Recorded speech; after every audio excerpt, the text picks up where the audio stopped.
আসসালামু আলাইকুম এভরিওয়ান, লাবণীস কিচেনের নতুন আরেকটি রেসিপি দেখার জন্য সবাইকে আমন্ত্রণ করছি। আমার আজকের রেসিপিটি হচ্ছে শরবতে মোহাব্বত। আশা করছি কম বেশি সবাই শরবতটির নাম অবশ্যই শুনেছেন। এটি হচ্ছে ইন্ডিয়ার ফেমাস একটি শরবত, শরবতে মোহাব্বত। তো খুব কম সময়ে এবং কম উপকরণে কিন্তু শরবতটি ঝটপট তৈরি করে নেওয়া যায়। এখন কিন্তু ঢাকায় খুব সচরাচর রাস্তায় এই শরবতটি কিন্তু বিক্রি করতে দেখা যায়। তো ভীষণ মজাদার এই শরবতটি। এই রমজান আপনার কলিজা আত্মাকে ঠান্ডা করে দিবে এই শরবতে মোহাব্বত। তো বাসায় একবার ট্রাই করে বানিয়ে দেখবেন, খুবই ভালো লাগবে, যার স্বাদ আপনি কখনোই ভুলতে পারবেন না। তো চলুন তাহলে কথা না বাড়িয়ে মূল রেসিপিতে চলে যাই। তো শরবতে মোহাব্বত এটি তৈরি করার মেন উপাদান হচ্ছে দুধ আর তরমুজ। এই শরবতটা তৈরি করার জন্য আমি ফুল ক্রিম দুধটা নিয়েছি। তো দুধটা কিন্তু আমি আগে থেকে জাল করে তারপর ঠান্ডা করে নিয়েছি। তো এখন দুধটা ঢেলে দিলাম।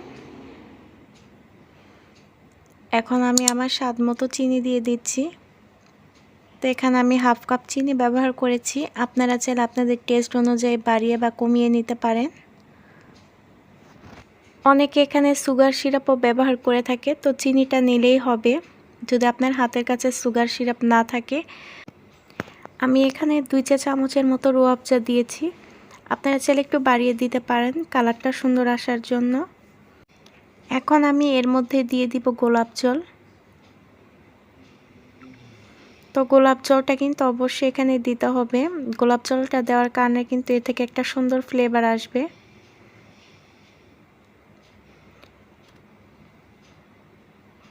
তো এখন আমি তরমুজটাকে কেটে এর মধ্যে দিয়ে দিব। তো তরমুজের পিসগুলো কিন্তু ছোট ছোট টুকরো করে কেটে নিতে হবে, বেশি বড় করা যাবে না। তো বেশি বড় করলে কিন্তু দেখতে সুন্দর দেখা যাবে না। তো চেষ্টা করবেন একটু ছোট করে টুকরো করার। আমি এখানে বরফওয়ালা ঠান্ডা পানি দিয়ে দিলাম। এখন আবার ভালোভাবে একটু নেড়ে চেড়ে নিচ্ছি। এখানে কিন্তু আমার কিছুটা টুকরা বড় হয়ে গিয়েছিল, তো সেটা আমি আবার ছোট করে কেটে দিয়েছি দেখার সৌন্দর্যের জন্য। আপনারা কিন্তু চাইলে এখানে চিনির পরিবর্তে কনডেন্স মিল্কও ব্যবহার করতে পারেন, তাহলে টেস্টটা কিন্তু আরও ভালো আসবে।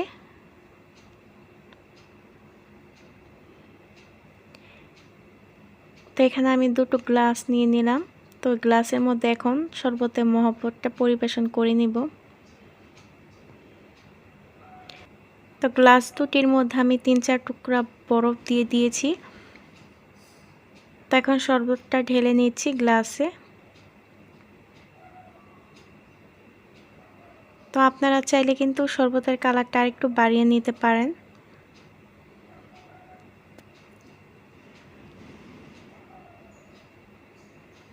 তো দেখুন কত কম সময়ের মধ্যে আমি শরবতে মহব্বতটা তৈরি করে নিয়েছি।